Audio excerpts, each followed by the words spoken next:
Hello, everybody, and welcome back to yet another cast. Guys, today I have for you a 3v3 escalation game on a map called Corrupted Hills. Of course, the map has no water because escalation players are not aware that water exists. They don't know that water is actually an element that exists within our world.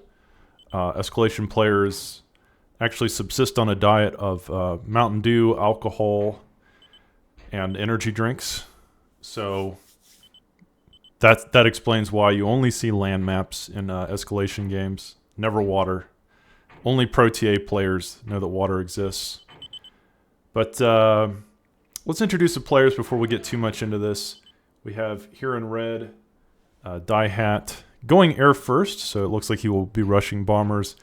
In purple, we have Defrem, and dark green we have Annie Daddy, and blue we have All Seeing Eye. In poop brown we have Fez, and in orange we have Angel, 19 Angel.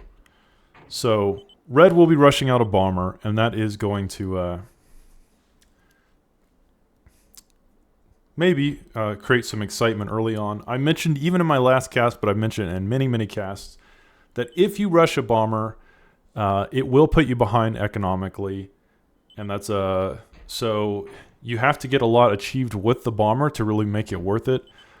In our last game, I think it was Divine, the yellow player, if I recall correctly, he rushed some bombers, and he got put a little bit behind early on. But he did manage to recover. So the point is, if you're gonna do this bomber rush early on, you really need to get a lot accomplished with it for it to be worth the sacrifice that you make economically. And man, a lot of players going core this game. It looks like 5 players are core, and only Brown is ARM. Brown is our only ARM player. But anyway, red flying down with his bomber here. And he's going to try to get some damage done on orange's base. Orange is actually not the best player for this because orange actually built some air defense. In fact, orange built really good air defense. He had 2 pulverizers and he had even built a crasher. So orange had all of his bases covered. The other 2 players would have been better targets, probably, but nonetheless, yeah, red saying, Jesus, build more AA, so red not too happy about the fact that the enemy team was perfectly prepared for this kind of shenanigans. And, but as the players are sort of building their bases and sending out their armies, let's talk a little bit about the last game that I casted, that I kind of fast-forwarded through the second half. A lot of my players, a lot of the commenters were saying that they weren't happy that I had fast-forwarded through the second half of the game. I get that. Like, I get that, you know, you want me to do the whole 2-hour cast, but guys, casting is somewhat exhausting. It takes a lot of energy. Like mostly mental and emotional energy, right? Like maybe physically it doesn't exhaust you, but it's a lot of energy to talk for 2 hours straight. And if nothing is happening in the game, and it's just a stalemate, and everyone's wasting their time, like I'm just not interested in casting that. Like, I don't think that's good game design, guys. The last game did not end because one of the teams won fair and square. Green got so bored that he basically suicided his commander, and Teal had to leave. Like, Teal had real life issues that came up because, you know, no one has 4 hours to play a single TA game. Like, people have lives. So like, if the design of your game lends itself to situations where you have to leave because you've either died of boredom, or, you know, you've got to take care of your family. That's not that's not great design. I'm sorry. Like, you know, you can hate me as a caster and whatever, but there should be ways to break stalemates that happen more quickly than the players just become so bored that they leave, or that they have real life responsibilities that come up, because not everyone has 4 hours to devote to a TA game, and a 4-hour TA game is not fun. Like, that's not even a fun game. So like I'm sorry, maybe I shouldn't have fast forwarded through it, but it was extremely boring. Yeah, I probably will not cast another 2-hour Pro TA game, because that's just not it's just not interesting to me. Anyway, but this is an escalation game, so I don't expect it to go on for 2 hours, because there are a lot of mechanics in the game that are designed to break the stalemate situation, so thank God for that. And it looks like Brown doesn't even want it to go for 30 minutes, sending some peewees up to try to get some harassment done. Nice bombing job by Red, but again, Red is behind for the reasons that I've already explained. Rushing a bomber does have a sacrifice, and now he's going to lose his solar collector and metal, maybe a second solar collector, having to send his commander. So already we're seeing the downside, or the disadvantage, that it creates when you do rush a bomber. And Brown and Orange doing a very good job of getting into the enemy backline and doing some very, very nice economic damage. Well played by these two chaps, getting their forces into the enemy base and causing some frustration for sure. However, Dark Green with a nice counterattack here.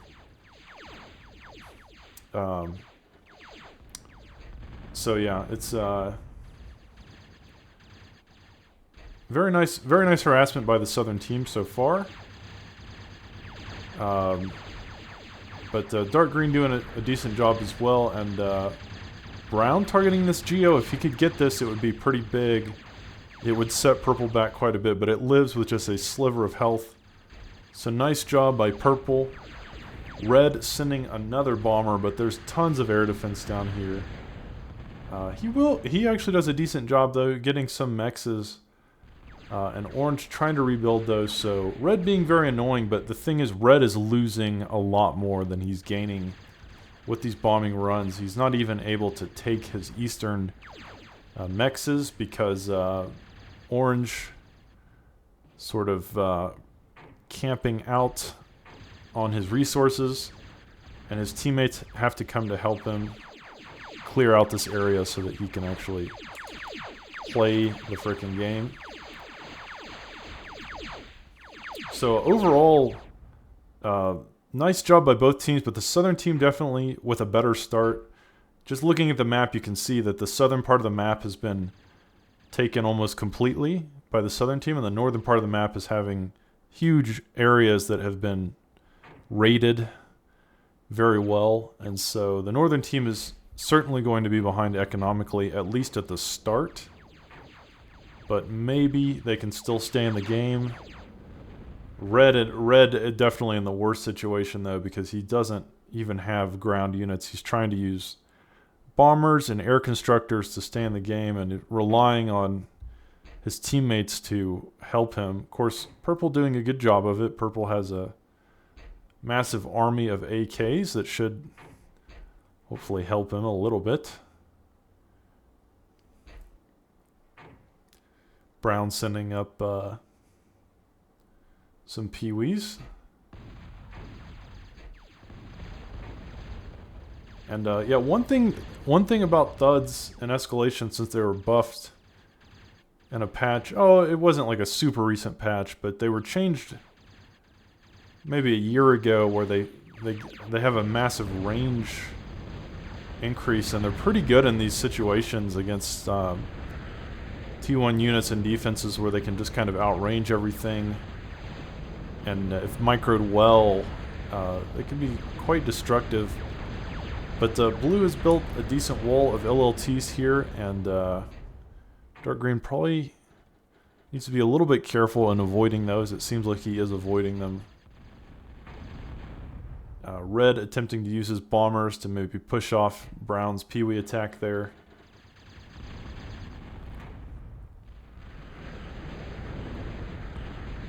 So again, I like dark green's composition. Nice mix of units. And it should be able to deal with these AKs fairly well. AKs, of course, have to close the distance, and they are getting in range, but dark green just has too much. And that will be able to take out most of blue's army there. And dark green may start raining down on brown's base as a result of this. Brown pushing through the northwest opening here. And some nice dragon's teeth. I guess that's part of the map. The dragon's teeth are kind of built into the map. But nonetheless, purple does have enough to push this off. However, brown has found another weak point, and he may be able to move through here. He may be able to kill this Geo, which it doesn't look like was ever repaired. This is a huge mistake. Purple definitely wants to repair this Geo. He doesn't want to just let the enemy team destroy this and take out most of his energy production. But that may be exactly what happens if brown can find this. He will find it, and that Geo should have been repaired. So, more economic being dealt to the northern team. However, dark green, with his really nice attack, he has slowly moved down the map and is now near the front line of Fez's base, getting some economic damage done. Very well played by dark green here. I think his composition is fantastic. And Fez trying to push him away from his advanced K-Bot lab there. He doesn't want to lose that, because then he will truly be in a terrible situation. But orange is now coming down as well to try to stop this. So a nice team effort by brown and orange to try to push this back. But even better job by dark green. That was a really nice composition of units, and he microed it well, and it's made it all the way to the bottom left corner of the map, getting even more economic damage done, probably taking out some mexes. So very nice job by dark green. If any of his teammates had helped him, of course red couldn't help him because red has just been basically useless ever since he's went bomber first and has been slowly trying to recover. Of course, red could eventually become a powerhouse. The advantage of the construction aircraft is they have great mobility, and so if you can take these plateaus here, get an economy going. Air in Escalation is quite scary indeed, because T3 air is, like, if you can get to T3 air, is sort of a game-ending proposition. But guys, speaking of T3, look, I think the reason you need stalemate breakers in like this genre, in the RTS genre, but especially in TA, is because TA is unlike any other RTS, and that the resources are infinite. There's no other RTS I know of that has infinite resources. So if you think of the most popular RTSs, like Age of Empires or StarCraft, the resources are finite. Like in StarCraft, you will run out of crystal, and you'll have to expand to another base. And a lot of StarCraft games, in fact, you could say most StarCraft games, are decided by resources. Like if a player expands too early, they might lose because they get punished, or if they expand too late, they lose because they got overwhelmed. Same thing with something like Age of Empires, in which all the resources are finite. Of course, you can build farms, but that's food. Every other form resource is infinite. I mean, is finite. So, and even to build farms, you need wood. So again, like, the game has finite resources, which forces the game to not go into a stalemate, because eventually one or both players will run out of resources and the game has to end. But in a game like TA that has finite resources, there has to be a way to break stalemates. If there's not, then the game will just go on forever, because there's nothing forcing the game to end. Like, that's part of the design. And so, like, you know, people can say, like, oh, T3 units are stupid and blah, blah, blah, but it's like, if you're letting your opponent get to T3, you kind of deserve to lose. Why did you let them get to T3? Why did you just let them build, like, this ultra expensive gantry and get this advantage over you. Like, they have to be economically ahead of you to get there. And if you're not punishing them, then you deserve to lose. Like, I don't see how that's bad game design. Right? Like,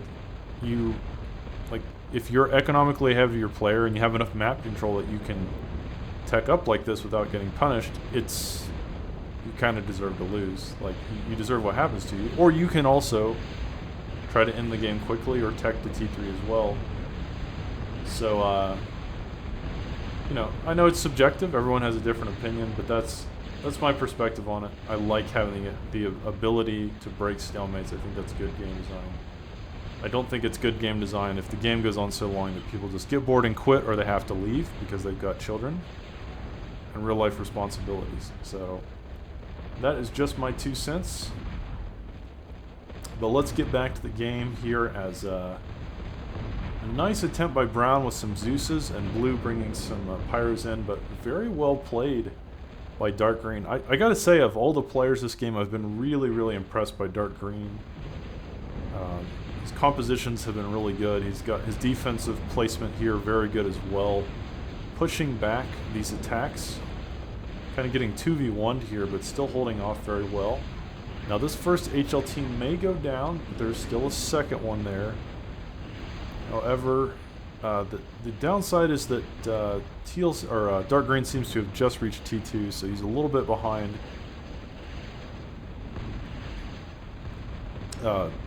Like in terms of his tech, but he's still defending his side of his corner of the map very well, especially since he's getting 2v1 by both Brown and Blue. Red with a nice little fleet of bombers, and we have to see what he's going to do with these. So far he's been bombing the front a little bit, but ultimately he probably wants to use them to actually deal some economic damage to the southern team's bases. Everyone seems to be on T2 at this point. But again, there's only one ARM player, and so that's sort of interesting. I also think everyone went K-bots, which is a little surprising that no one went vehicles here. Nobody went T2 vehicles. I kind of understand it because the hills are more easily traversed by K-bots. I think vehicles can get up the hills, but they're slow. It takes a lot longer. And the Dragon's Teeth here are tougher to get through. So K-bots make sense. However, Red was the only player that went T2 air instead of K-bots. So we'll have to see what Red can do on T2 air. It might turn out to be lucrative. But again, Dark Green getting 2v1 here with Blue and Brown continuing to put pressure on him. And his team is probably going to have to help him. He may not have the ability to stop all of this by himself.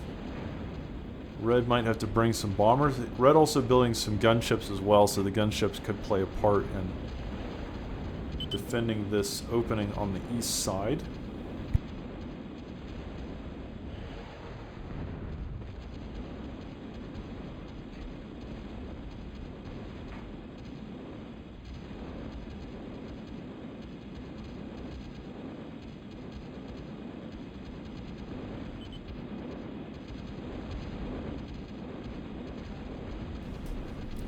Sorry about that, guys.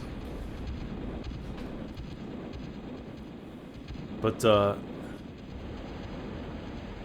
nonetheless, Dark Green is doing a really good job, and with Red bringing some gunships into the fray and Purple contributing, this should push back this attack just in time to prevent it from getting anything more serious done at the eastern part of the map. But I have to say, the northern team has done a good job of recovering, despite the fact that early on they definitely were way behind, just because the southern team did a very good job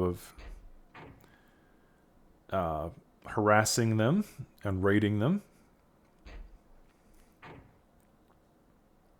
So nice job by the northern team, especially Dark Green, who's kind of held off this side very well. And Red now on T2 air, building gunships mostly. What is going on in the south? Anything of value? Anything interesting? No. So right now, everyone just kind of teching up, ecoing up, taking their parts of the map. And I do have to say that, like, if either team wants to attack at this point, they should probably combine their forces. It's not a good idea for just one player to attack, because then it becomes a 1v3. And there's already a lot of defenses, so you don't want to just throw your army away to the enemy defense. You want to make sure that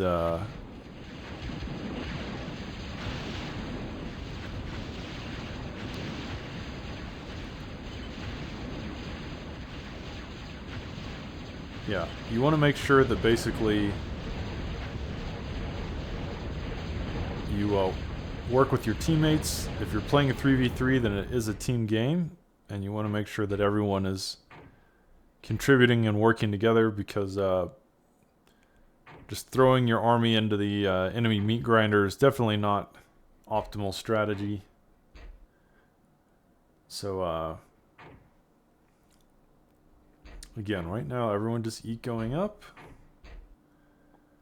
Another team is just sacrificing their units into the enemy base, which is quite good.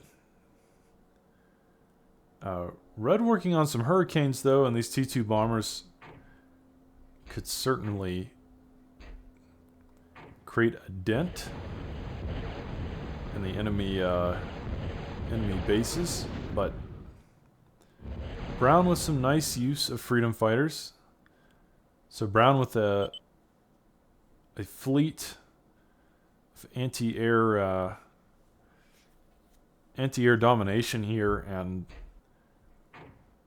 the reality is that Red doesn't really have any fighters that I can see in his composition, so Brown might be prepared if Red does finally commit to some kind of bombing run or aerial raid. It seems like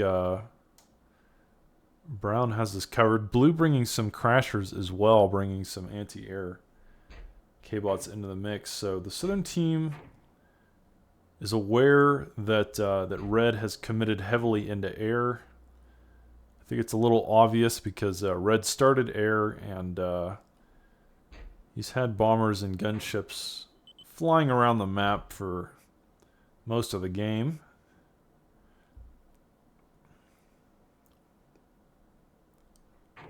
So yeah, that's kind of a dead giveaway that you're going to need anti-air.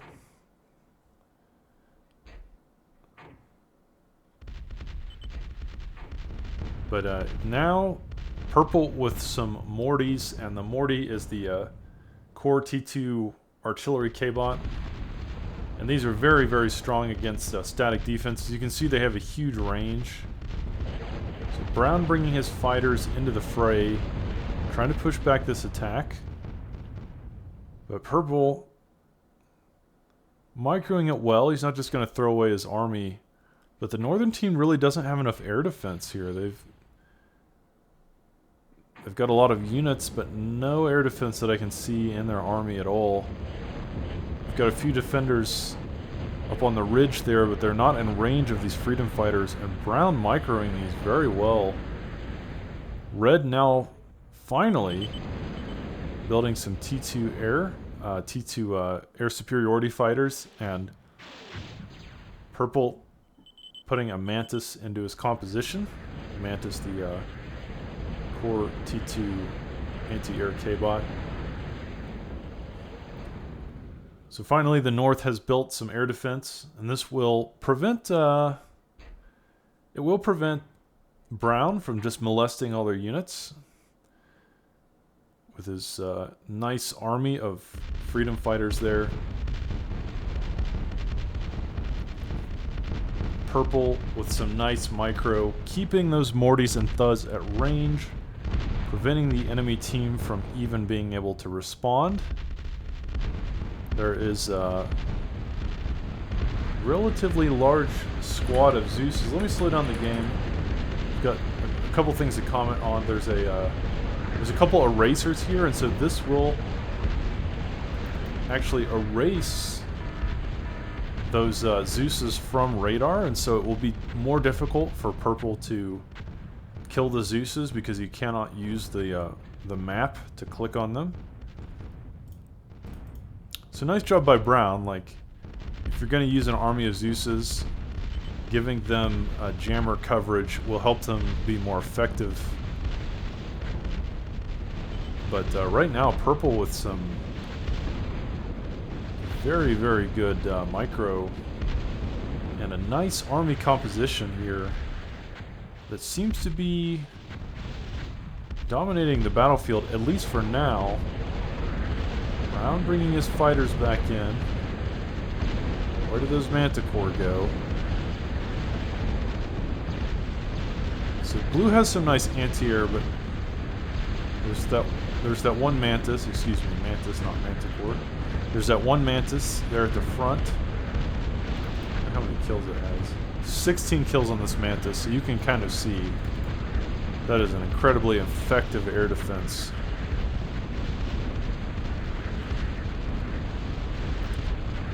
But now, blue and brown will push back purple. And I think part of the reason that attack didn't work is because it was just purple. If purple had worked with dark green to kind of do a dual attack or a two-pronged attack, maybe with red as well, red with the air support, that attack may have been more successful with help from teammates. Again, the problem is that if you attack by yourself in a 3v3, it essentially becomes a 1v3, and that is never a great situation to be in. As even though purple microed his units very well, he essentially got 1v3 there.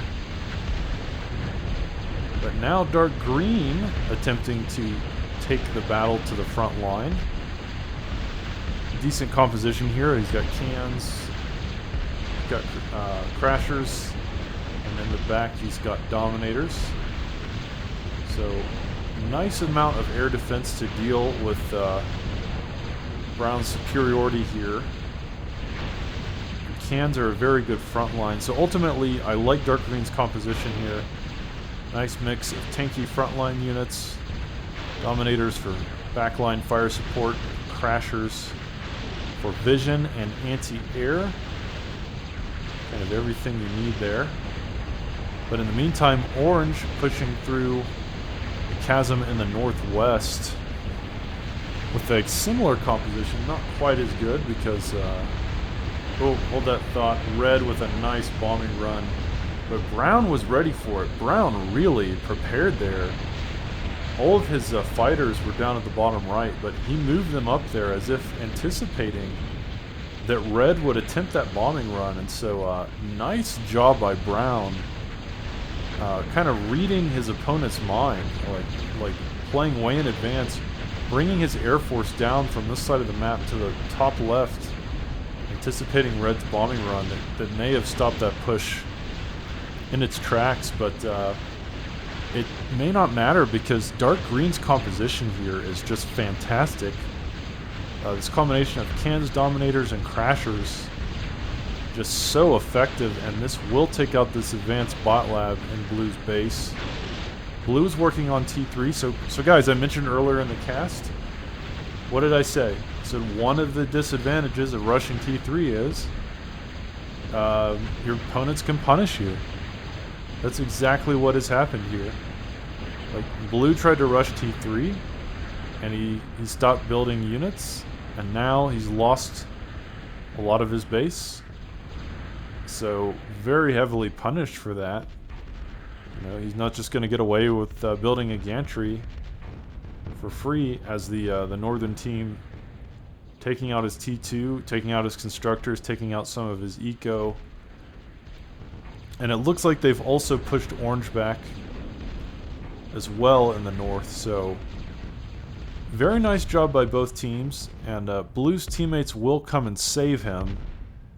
But if this was a 1v1, blue would definitely just be dead there, because that was a great attack by dark green. A very, very effective composition.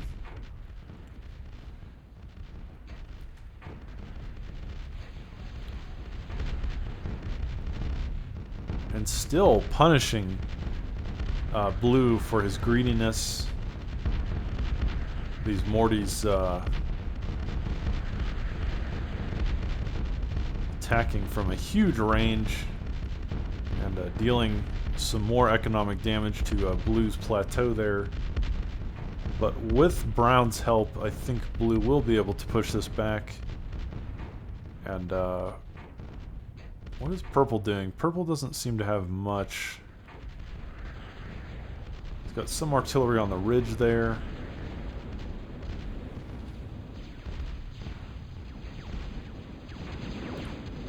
But yeah, so far, nice job by both teams. The game is still very, very close, and it's hard to say who is ahead. I would say that maybe the southern team is a little bit ahead, because defensively, I think they're a lot stronger. Like, orange has a very effective defensive position here with several rows of defenses. So 19 Angels side of the map unlikely to be breached anytime soon. And blue, with the help of his teammates, should be able to hold off dark green for now.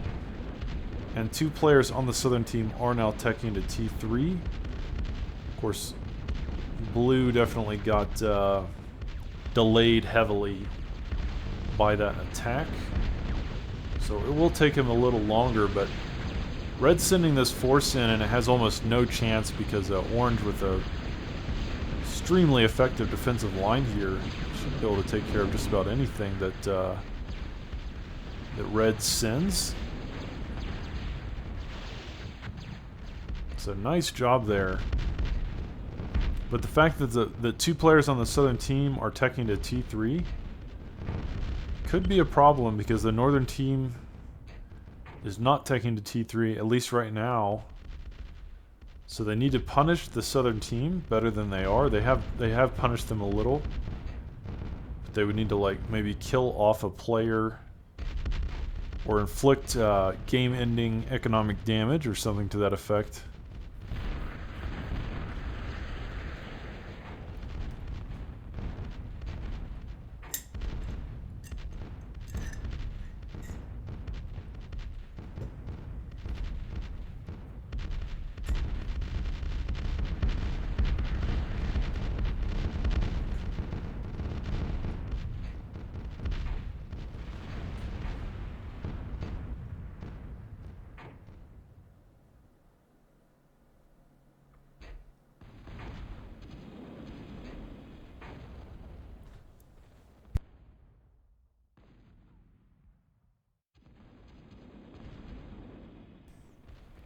Yeah, but basically,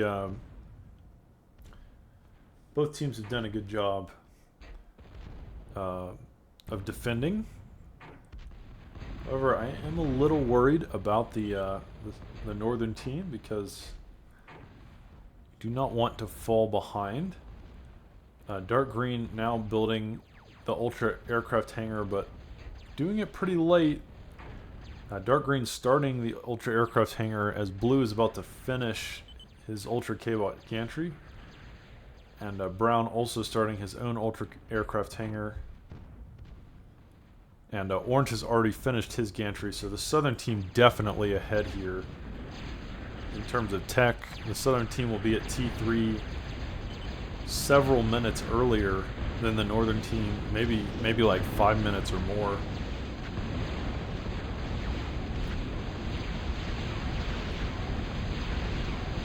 But that doesn't mean the northern team is out. Just because they fall behind on tech, they can still pull out a win if they work together and have superior teamwork.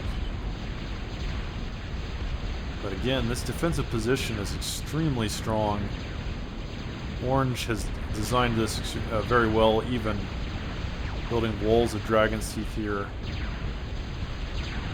to make the approach even more difficult. So ultimately, this is not the right side to attack. A marker was put up somewhere. Someone said I needed help, but I didn't quite see where that was. Oh, it's right here. So blue asking for help. He's a little concerned that dark green may breach, but I don't think so. Dark green doesn't have quite enough, I think, to break his base. He will maybe kill these immolators eventually, but blue has a lot of defense. So even though dark green doing a good job shelling these immolators,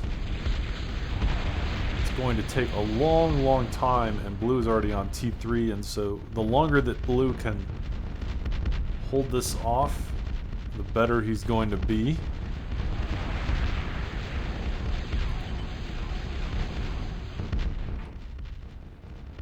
Again, northern team perhaps in trouble because everyone on the southern team is either on T3 or building T3, and not a single player on the north has finished their T3 facilities yet, and so is going to give a huge tech advantage to the south. However, having a tech advantage does not mean that you will win. It's not an automatic win. It just means southern team at this moment has pretty big advantage. But the southern team has just been playing it better this game. Economically, they're further ahead, and their defenses are a lot stronger, and their teamwork, I think, has been better too. Oh, hold that thought, because red with a nice bombing run here. That is a ton of hurricanes. Going straight for the Ultra K-Bot Gantry, and he will get that with Change to spare. So red with a nice punish there, taking out that Gantry and even destroying the corpse so it can't be reclaimed. So red will now set blue back again. Red has done a good job this game. I mean, the northern team in some ways has done a good job of pushing, keeping blue contained, but the problem is that yellow is not being contained because yellow's defenses have been very strong this game. So with these widows on the field, pushing purple back,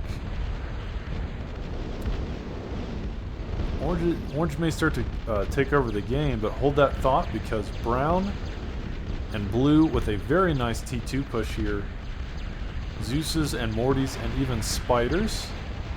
Oh my. And that is a scary number of Zeuses, I have to say. That is quite an army of Zeus, and that could do some serious damage. So in the end, T3 is not what the northeastern team may have to worry about. It's all these Zeuses and spiders. And again, erasers as well. I think the erasers in this army, a very nice addition, keeping them off the radar of any enemy team from seeing where they're moving or using that radar targeting.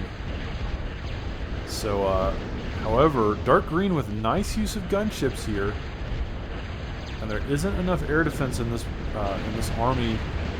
Brown needed to add a little more air defense, I think, if he wanted to truly make this composition godlike. As it is, red and dark green doing a decent job of picking apart this army from the sky. However, blue with the widow on the front line. However, one widow will not be that scary.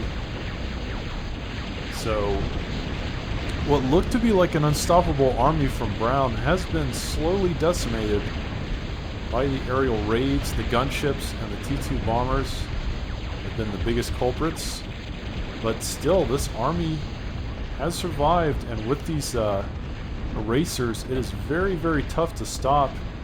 Guys, it's just hard for me to understate how valuable these erasers are in the army. Even though they have no combat value at all, This keeping them off the enemy radar is so important. And yeah, Brown with an extremely nice attack here. Just so many Zeuses. And once again, the Northern team in serious trouble. Not only are they at a tech disadvantage, but economically they've been damaged by this attack from mostly Brown. Blue did support him a little bit, but most of this was Brown's army. And God, these Zeuses are just in the fray now. I mean, they are just at a very, very vulnerable part of Dark Green's base. Red doing everything he can to finish these off before they take out the fusions. That would be game ending for Dark Green. But yeah, Brown, amazing. I mean, they've just taken out this whole area of the eastern part of the northeastern part of the map. This whole area has just been leveled to the ground. And the Northern team, once again, in dire straits.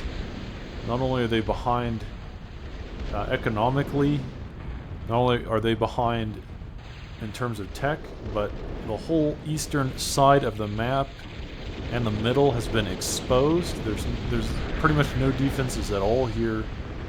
So the southern team just needs to walk a sufficiently large force into their base, and there will be nothing to stop it. It is the southern team's game to lose here, as they are very, very far ahead on basically every metric that matters. However, that bombing run from Red, very nice. He did take out that gantry, and Blue still trying to rebuild that. Brown's still working on his T3 aircraft hangar, but it doesn't seem like he's been devoting much to it. It's a very slow project. And Orange is the only player that's been on T3 consistently for quite a long time, or quite a long time at least in terms of this game. About 10 minutes probably. 10 minutes on T3 is can be very scary, especially if you are pumping out lots and lots of Widows. But ultimately, Orange hasn't accomplished that much with Widows. A lot of people in my comments saying that Widows are overpowered, but yeah, I mean, this game they certainly haven't felt overpowered. I certainly haven't felt like Orange has won the game with them. They haven't really accomplished much, the ones that he has built. Brown moving through with a nice army of Phoenix, inflicting even more damage on Dark Green, and oh my god, there go all of his fusions. Again, that is potentially game-ending damage there being done. What a nice bombing run by Brown. This is super effective. If he was a Pokemon trainer, he would be very happy right now because his attacks are super effective, killing all kinds of wind generators. God, that attack, that bombing run, worth its weight in gold.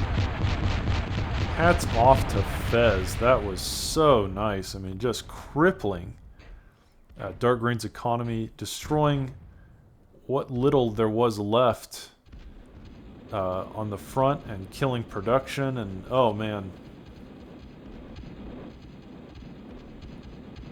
basically the Northern team is in dire straits. I had mentioned earlier that if those fusions went down, it could be game ending, and it very well could be game ending. I mean, Dark Green could have just suffered such an economic blow from that that the Northern team cannot recover. So Dark Green is on T3 air, but he has no resources to actually use it. His energy has been totally crippled here. All he has are some wind generators, and that's not going to be enough to produce T3. However, Red with some Harpies, the T3 core gunship, use flamethrowers, and those are going to come in to try to push this back for now. However, Brown has some T2 air defense. He's got some Hawks that could perhaps kill that, but One thing I do like is that the northern team has gone heavily into air. 2 players on T3 air, and T3 air, as I mentioned earlier in the cast, is very, very scary.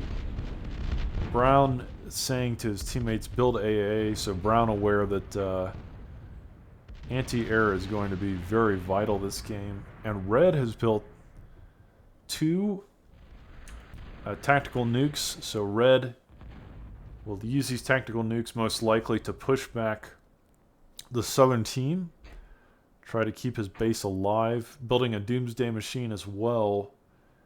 And he has a Viper and some immolators on the front line. So Red decently well defended, but even this defense that he has is not impenetrable by any means. But hold that thought, because Red now taking his attack to the enemy front, and all of these harpies flying straight into Orange's base. But what are they going to target? Brown with a nice air defense, so many Hawks. And these Hawks may clean up this attack before it can get too much done. Now targeting the fusion reactors. We will get one. Can he get anything else? No, so ultimately there was just too much air defense, and the teamwork by the southern team was superior. So, like, I just want to say, the southern team has been playing this better. The teamwork has been better. Their decision-making has been better. Economically, they've been ahead.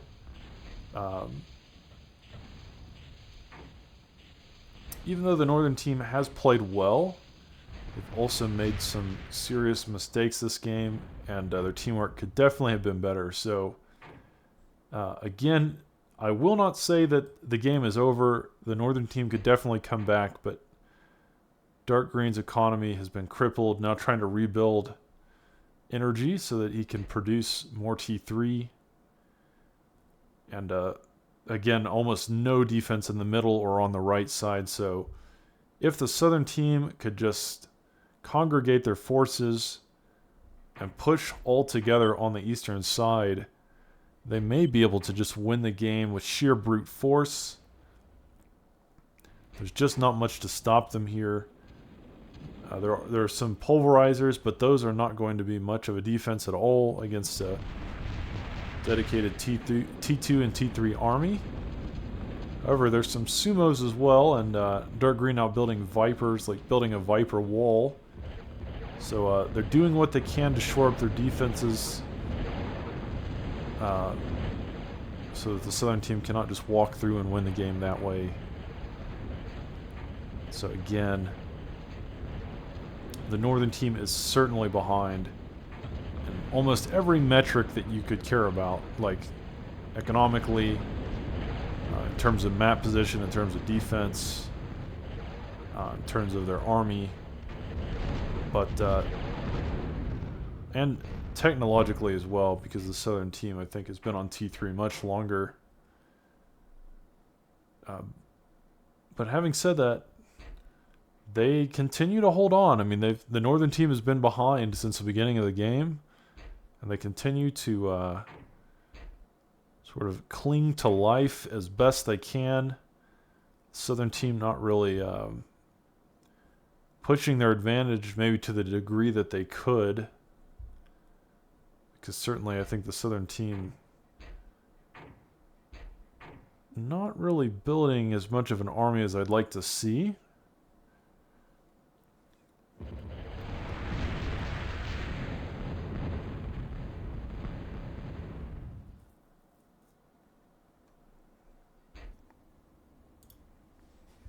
So, yeah, guys, I gotta maybe talking to my mic a little bit more. Sorry about that. Looks like Brown is sending a nice little scouting party to the north. So as I mentioned, the southern team definitely in the lead here. They definitely have the advantage. Brown with a very sizable force of air.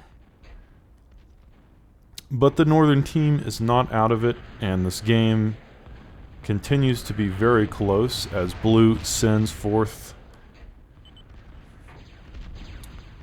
an army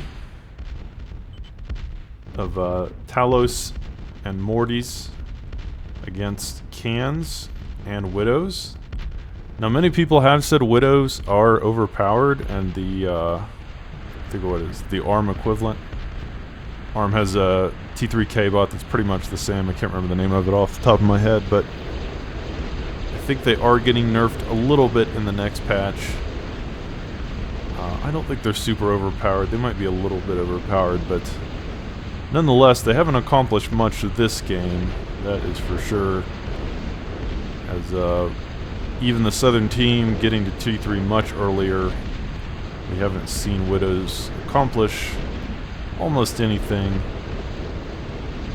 They will push back this attack from blue, but of course this attack from blue was not super impressive to begin with, and in fact it seems that blue's attack may eventually kill these Widows with the help of a nearby toaster and an immolator. So yeah, ultimately not much being accomplished there by purple. Red, however, gathering bombers for some kind of bombing event of unknown origin yet. Like, we can't say exactly what it's going to be. But again, both sides right now sort of content to just build up their armies. Hold that thought, because Brown, wanting to prove me wrong by moving his entire air force to the top right to attack this Vindicator. However, it may not be enough. Vindicator having a shitload of health. Holy crap. All those fighters, it looked like hundreds of fighters, and they only get it to about half health. So those Vindicators are no joke at all. That is an incredibly powerful T3 unit that is going to survive that attempt on its life that left it scarred and deformed. As blue, once again, sending his army north, and it does look like dark green has died, though I couldn't tell you how he died. He may have just left the game. Brown bringing an Aurora up here that I missed, but it doesn't look like it accomplished too much, unless that was Brown's Aurora that killed dark green's commander.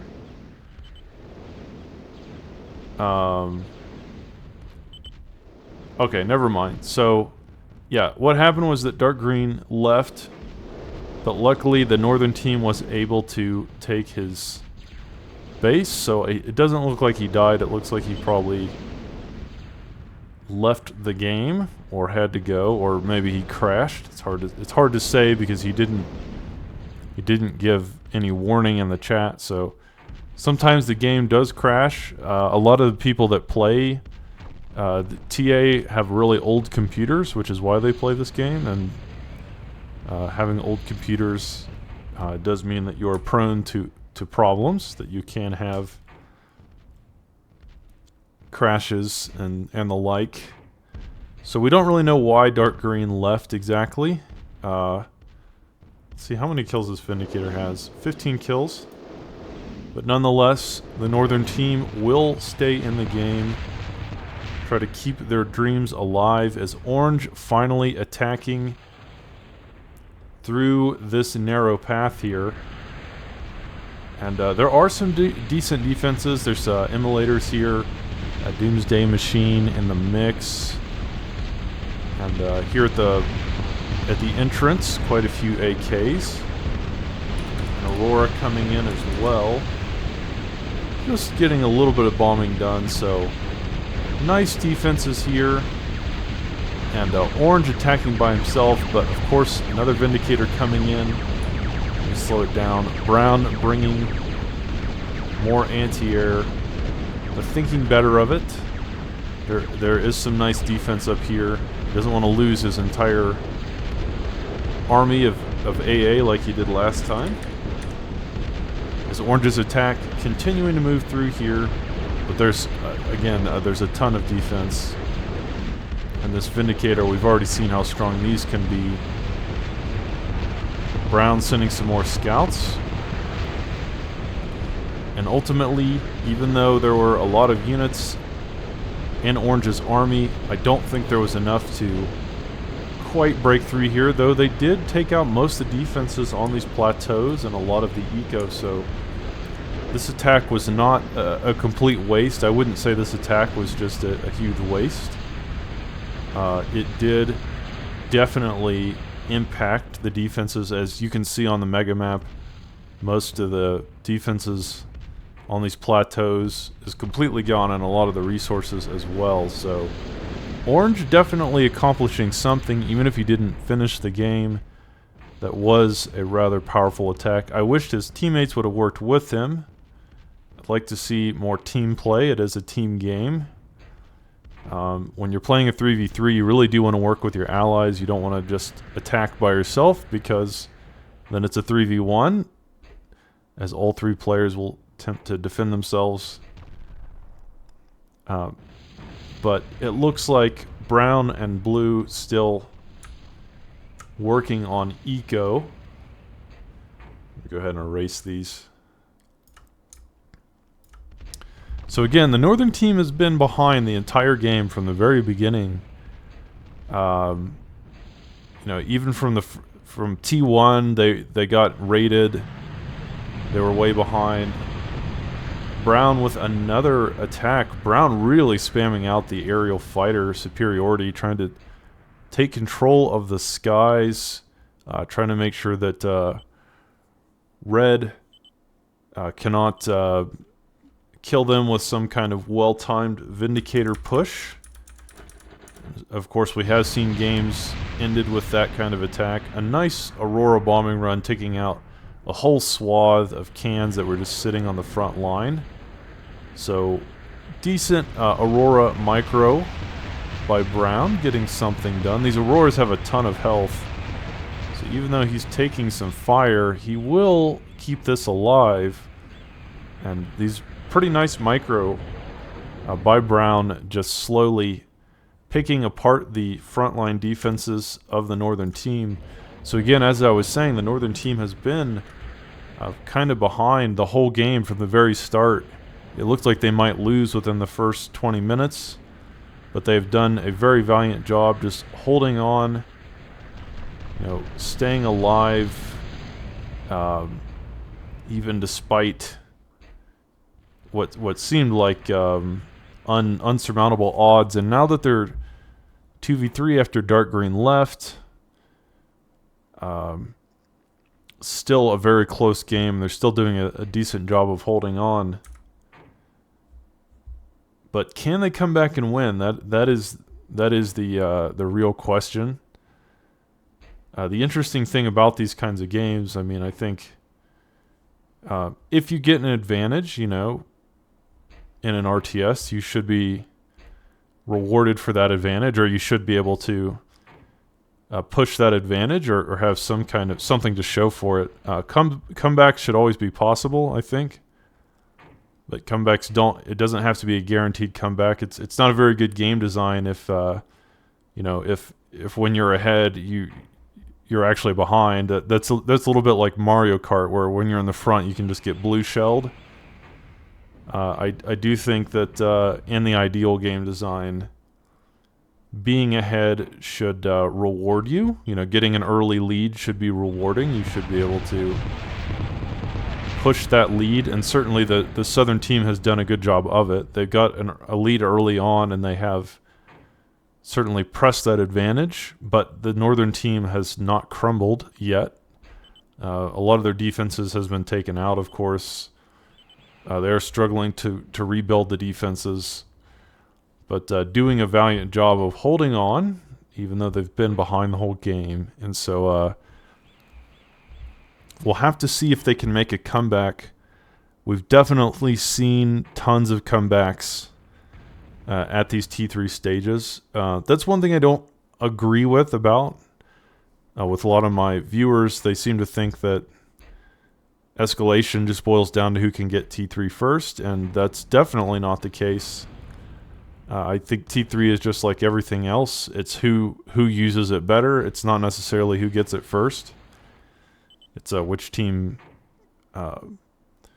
utilizes the correct strategies and counters and units properly. And I've casted on this channel so many comebacks that it reached the T3 and even T4 stage that I can't even keep track of them all. So I don't think it's as simple as just, you reach T3 and win, because if that was the case, this game would already be over. The Southern team reached T3 way before the Northern team, like probably 5-10 minutes before, and they could have, by that logic, easily just won the game, but they didn't, because the Northern team has done a valiant job of keeping themselves alive. And this game begins to go into the ultra late stage as Orange pushes in, it seems, with yet another attack. Again, I'd like to see more teamwork. I'd like to see maybe Blue attacking from the east side, or maybe just moving his units with Orange and all attacking at once through this area.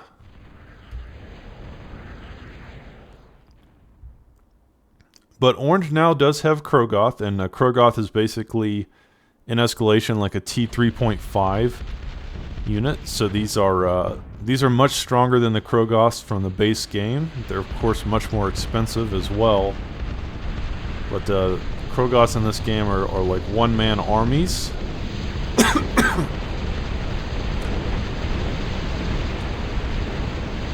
All the Dragon's Teeth there just mysteriously evaporate as the scale of the carnage has reached a stage that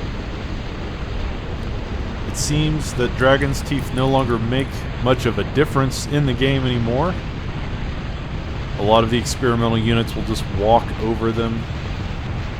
Brown continuing to use his fighters to take out these Vindicators, but man, these Vindicators have so much health.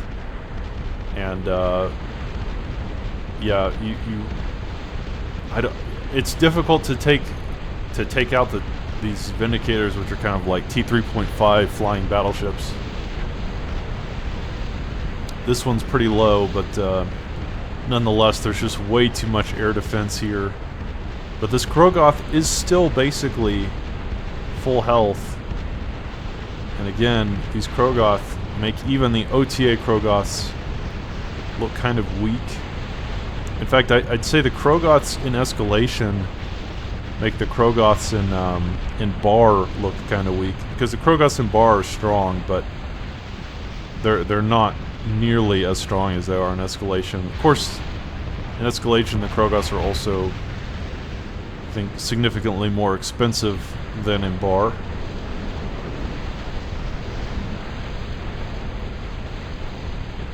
But now a Phoenix bombing run, or a Hurricane bombing run, attempting to stop this Krogoth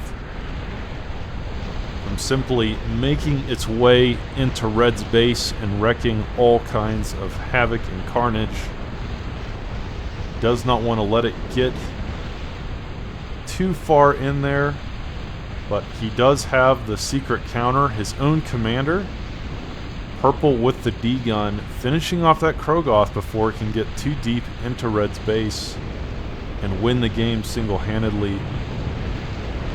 Brown bringing more T3 fighters in here to kill this Vindicator, but there's way too much air defense. Brown is just wasting those fighters. They're not really getting anything accomplished, and in the meantime, Blue doing what I suggested and bringing his own attack through, killing all of the defenses down here. So I apologize for missing that. There have been attacks happening on multiple fronts, and the Northern team looks like they are at the brink of collapse here. They've been behind the whole game.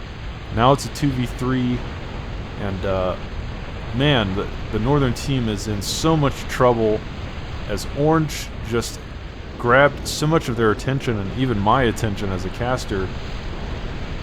But Blue has been able to move through here basically unmolested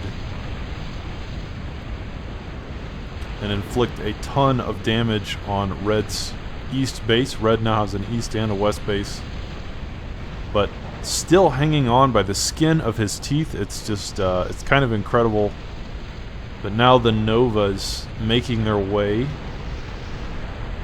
onto these plateaus, and they will begin to shell the northern team's base from afar.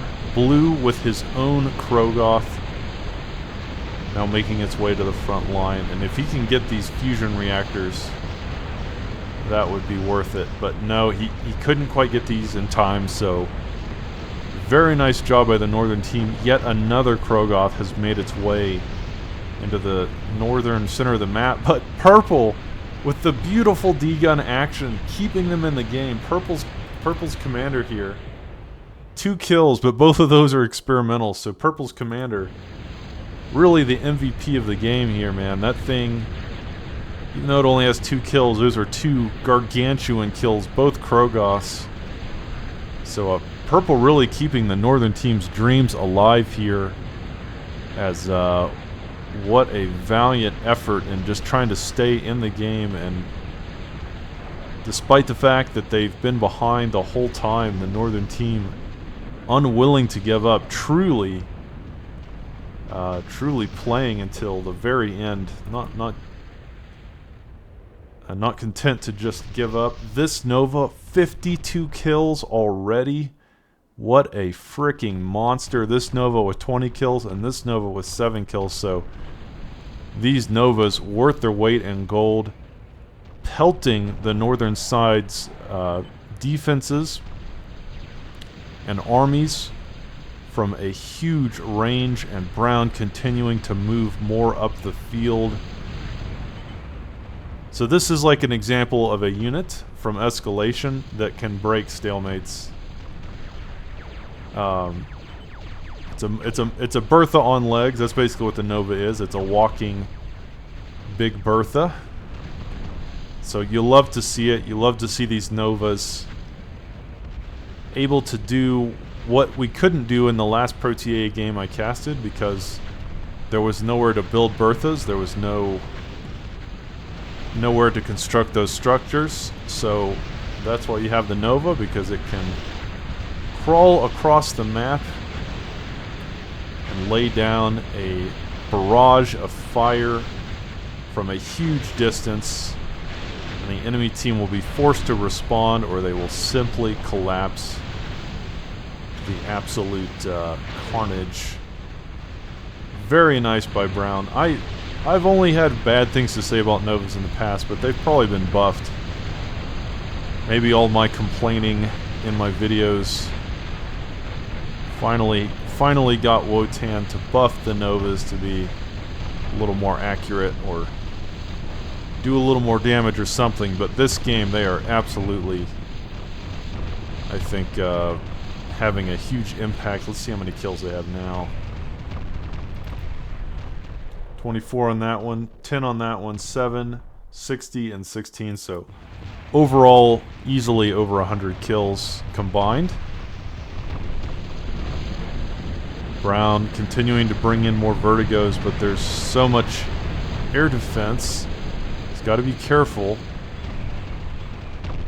And even though Southern team knocking on heaven's door here, they still haven't quite been able to break through. Purple with the Juggernaut. More Novas making it up to the front line, attempting to end this game. Attempting to decisively destroy the northern team's hopes and dreams. Not give them a chance to come back or achieve something miraculous. And it would be miraculous at this point. If the northern team came back, that would be quite a miracle, because southern team has just been relentless this game, pushing their advantage from the very beginning, not really giving the northern team room to breathe, and they've done everything they can just to survive. But as you can see, both these plateaus have been almost completely wiped out. There's almost nothing left except on this west plateau. There's a line of lacerators, the T2 defenses, but orange with another army of Krogoths and Mortys and assorted other units. And on the east, the Nova, the slow Nova raid, continuing to affect its damage at huge distance. This is a very, very dire situation for Red to be in because he's got to deal with these Novas.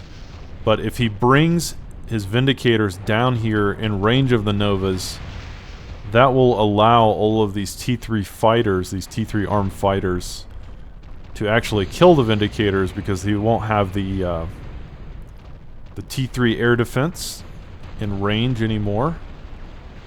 So this is a terrible situation for Red to be in. If you're some kind of MMA aficionado like I am, it feels like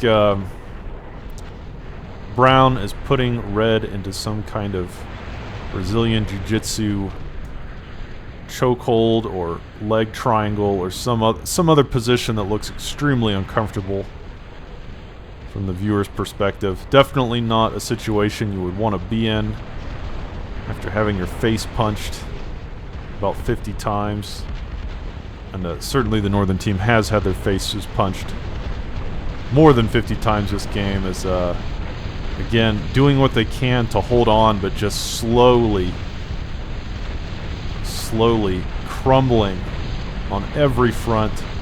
These three Vindicators and the Doomsday Machines, the only bastions of defense keeping the hope alive. Vamps coming in to try to kill these things, but good God, do they have a just so much health. But now Red, not to be dismayed, bringing some Krogoths of his own down, and now some Skynets, the core T3 anti-air ship. It's kind of like an anti-air cruiser.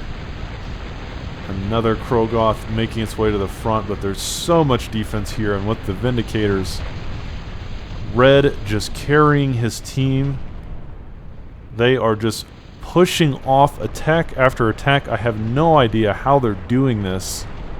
It feels like the game should have been over maybe an hour ago. But they have just clung on to life. And these Krogoths coming down here, no doubt to kill these Novas, which have just been a menace, a thorn in the Northern team's side. These Novas have to die. There's just nothing else to it. The Novas must die. But now, the Brawlers coming into the fray. The Brawlers coming in to take out the Krogoths. What a treat. You normally don't see this many Brawlers.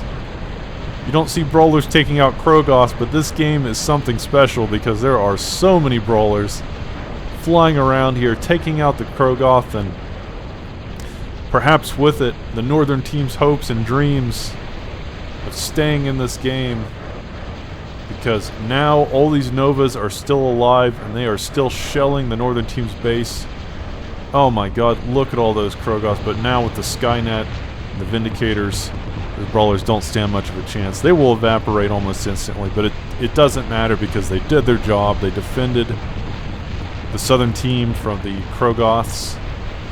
And now with these three Raptors and these Novas in the back line, I can't help but think that the Northern team, as valiantly as they have held on, and as well as they have fought, and as impressively as they have defended themselves for probably an hour and a half now, they are just they just cannot hold on any longer. But wow, what a game this has been. Let's see how many kills these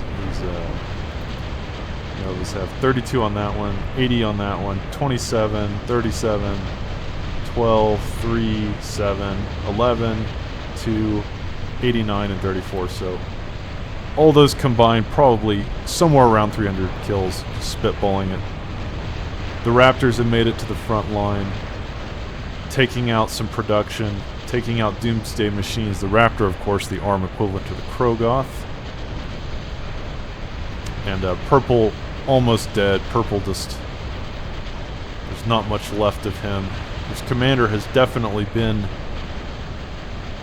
very powerful. Red now using his commander to de-gun those two raptors. So very impressive job. Let's see, how much health does he have after all of that? Yeah, red de-gunning both his raptors. But I still don't think it's going to matter much, as these Novas now in great position on the top of this plateau, raining down hellfire.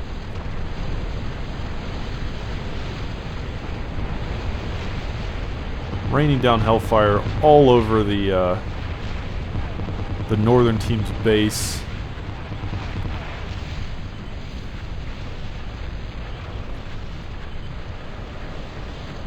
Oh my god, look at this. Look at these Novas. Good God almighty. That is a thing of beauty. Oh, let's see what they're... I don't know what they're firing at now.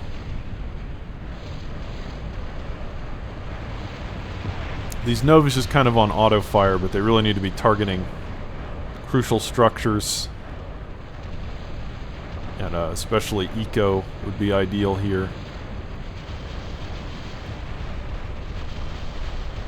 So again, the northern team will stay in it for just a little bit longer, but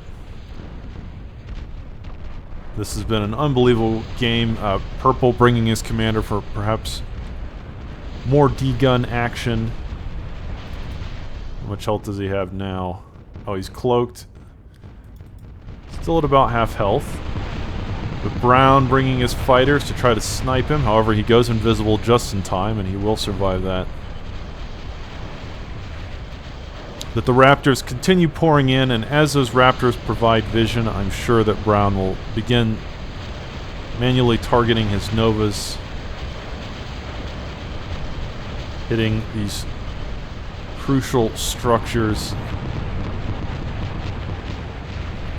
Look at this. Oh my god. Look at the withering fire flying into Red's base.